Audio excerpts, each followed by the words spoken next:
just start off with where do you feel your team is right now?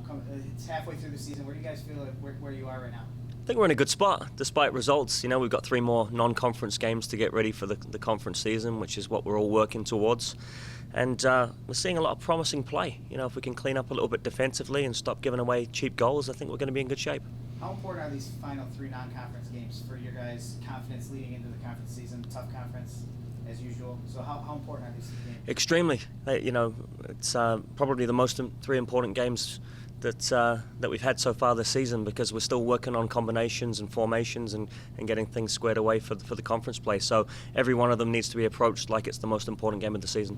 What do you want the guys to take out of these last 3 games? I know obviously win, you want to get the confidence up, but what else are you trying to make them take from these last 3? Defensively, you know, we'd like to get clean sheets. We've got to do a little bit better. You know, I've been speaking with a number of the lads about cleaning things up. They've been playing well individually, defensively, but collectively we've got to do a little bit better.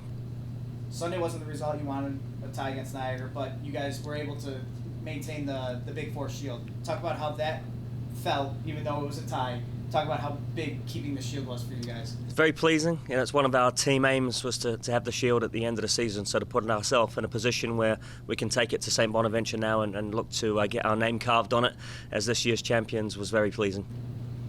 Russell's been playing at a high level all season long, and he's getting double, triple teamed on most plays. Talk about his play and how big he's going to be when the conference season begins. He's been good, but we want more from him. You know, I think we all know that he's capable of more, and I think he's on track right now to match his stats from last year, which is fine. But he's the type of player that I know can do better, and the team all want to see him do a little bit more. Talk about Alec a little bit. It seems like he's taking a bigger role on this team than he did last year and the year before. Talk about how he's been performing and how he's becoming a leader on your team. He's been fantastic. I think we saw him come into his own in the spring season, especially in the Tour of England, and he's got that versatility where he can play anywhere along the back 4 or even at holding midfield, and he's the type of guy that gives you a solid 8, 9 out of 10 performance every week. He's been incredible. You've been playing both goalies recently. Joseph Kuda's starting to get a look in goal.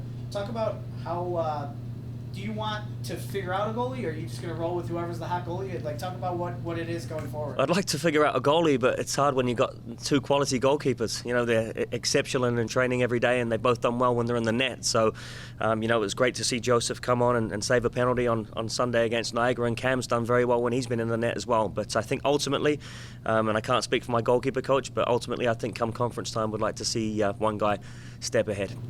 It seems like you guys have been outplaying some teams, but haven't been getting the results that you wanted.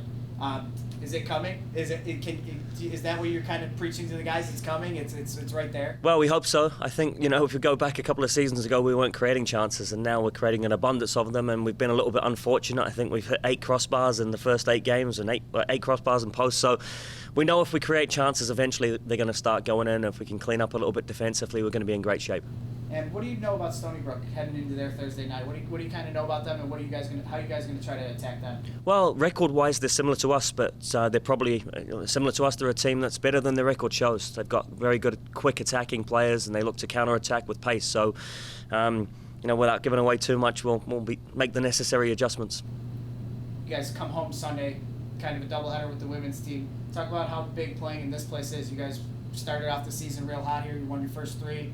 You tied Niagara, but talk about how big it is playing at this place.